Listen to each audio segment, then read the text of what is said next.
বাংলাদেশের মধ্যে ব্যাংকিং খাতের যে অস্থিরতা শুরু হয়েছিল সেটি হচ্ছে 5ই আগস্টের পরে সরকার পরিবর্তনের পর থেকে অসংখ্য ব্যাংক দুর্বল হয়ে পড়েছিল। যে ব্যাংকগুলোতে বাংলাদেশ ব্যাংক কন্ট্রোলে নেওয়ার পর থেকে এক এক রকম তথ্য বের হয়ে আসতে শুরু করেছিল, যার মধ্যে রয়েছে ঋণ কেলেঙ্কারি থেকে শুরু করে টাকা পাচারের বিভিন্ন তথ্যপাত্র বের হতে শুরু করেছিল। এবং এখনও পর্যন্ত 5ই আগস্টের পর থেকে এখনও পর্যন্ত এইসব ব্যাংক থেকে আমানতকারীরা ঠিকমতো টাকা উঠাইতে পারতেছে না এবং ব্যবসায়িকরা ঠিকঠাক ব্যবসা করতে পারতেছে না, এলসি খুলতে পারতেছে না। কিন্তু বাংলাদেশ ব্যাংকের গভর্নরের যে দিক নির্দেশনা এবং যে প্রস্তুতিমূলক কার্যক্রম সেটি এখনও চলমান রয়েছে। আপনারা অনেকেই বলছেন যে দীর্ঘ 9 মাস পার হওয়ার পরেও বাংলাদেশ ব্যাংক এই ব্যাংকগুলোকে কেন ঠিক করতে পারছে না। তো বাংলাদেশ ব্যাংক সম্প্রতি সর্বশেষ একটি বক্তব্যের মধ্যে তুলে ধরেছেন সরকারিকরণের মাধ্যমে দুর্বল ব্যাংকগুলোকে শক্তিশালী করা হচ্ছে, অর্থাৎ বাংলাদেশ আওতায় নিয়ে এই দুর্বল ব্যাংকগুলোকে আগের চেয়ে অনেক বেশি শক্তিশালী করা হবে বলে জানিয়েছে। তো বিভিন্ন ব্যাংকের বিভিন্ন সমস্যা এখনও চলমান রয়েছে। এই সমস্যাগুলোর সমাধান কি হবে, শক্তিশালী কিভাবে করা হচ্ছে, বিস্তারিত তিনি শেষের একটি বক্তব্যের মধ্যে যে সমস্ত গুরুত্বপূর্ণ বিষয় তুলে ধরেছেন এই বিষয়টা আপনাদের সাথে আলোচনা করছি। আগে অনুরোধ রাখবো, চ্যানেলের নতুন দর্শক হয়ে থাকলে চ্যানেলটি সাবস্ক্রাইব করবেন, বেল বাটন অল করে রাখবেন নিত্য নতুন ভিডিও সবার আগে পাওয়ার জন্য। যারা অলরেডি সাবস্ক্রাইব করেছেন আপনাদেরকে অসংখ্য ধন্যবাদ। করণের মাধ্যমে দুর্বল ব্যাংকগুলোকে শক্তিশালী করতে চায় বাংলাদেশ ব্যাংক।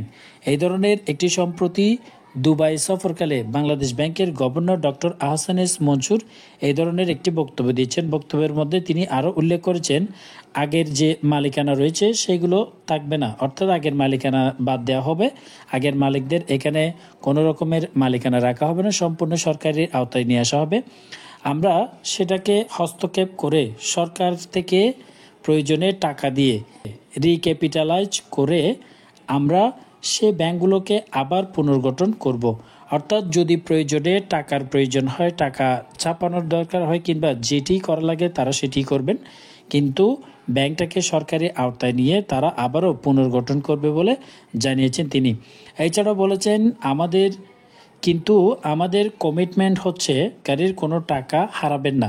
এখানে সবচেয়ে ইম্পর্টেন্ট পয়েন্ট হচ্ছে এই কথাটি যে অনেকেই ভয় পাচ্ছেন ব্যাংক নিয়ে, দুর্বল ব্যাংকগুলো নিয়ে অনেকেই দুশ্চিন্তায় রয়েছেন যে আমাদের কোটি কোটি টাকা, লক্ষ লক্ষ টাকা, আমাদের অনেক কষ্টে উপার্জিত টাকা এই ব্যাংকগুলোতে রাখছি, এখন আমাদের আমানতের কি হবে। বাংলাদেশ ব্যাংক কিন্তু আপনাদের আমানতের সম্পূর্ণ দায়িত্ব নিয়েছে সরকারিভাবে, বলছে আমানতকারীদের কোনো টাকা হারানো হবে না বা হারাবেন না, এটা কিন্তু 100% শিওর থাকেন। দুর্বল ব্যাংকে আপনার যদি এখন প্রয়োজন না হয় তাহলে এই ব্যাংকগুলো থেকে টাকা উঠে অন্য ব্যাংকগুলোতে বীর করিয়ে না, এতে কিন্তু ব্যাংকগুলোর অনেক সমস্যা হয় এবং দেশেরও ক্ষতি হয়। সেক্ষেত্রে বাংলাদেশ ব্যাংক যেহেতু আশ্বাস দিয়েছেন সেক্ষেত্রে অবশ্যই আপনাদের টাকা 100% পাবেন। তিনি আর বলেছেন আমরা চাই সুন্দরভাবে আমাদের হস্তক্ষেপটা যেন কাজ করে। 5 তারিখে সরকারিকরণের মাধ্যমে আমরা এই ব্যাংকগুলোকে পুনর্জীবিত করব। আওতাভুক্ত সম্পূর্ণ নিয়ম কানুন থেকে শুরু করে সবকিছুই কিন্তু সরকারের নিয়মে চলবে এবং মালিকানা থাকবে সরকার, সেহেতু বলা যায় সরকারি ব্যাংকগুলোর স্টাইলে কিন্তু এই দুর্বল ব্যাংকগুলো চলবে। সেক্ষেত্রে বেসরকারি সরকারি যে ব্যাংক হোক না কেন আমরা হস্তক্ষেপ করব। সম্পূর্ণ বাংলাদেশ ব্যাংকের গভর্নর ডক্টর আহসান এস মনসুরের বক্তব্যের মধ্যে বলা হয়েছে দুর্বল ব্যাংকগুলোর যে পদক্ষেপ নেওয়া হয়েছে, আমানতকারীদের বিশেষ করে যে পদক্ষেপই নেক সেটি কিন্তু অবশ্যই ভালো পদক্ষেপ নেওয়া হচ্ছে।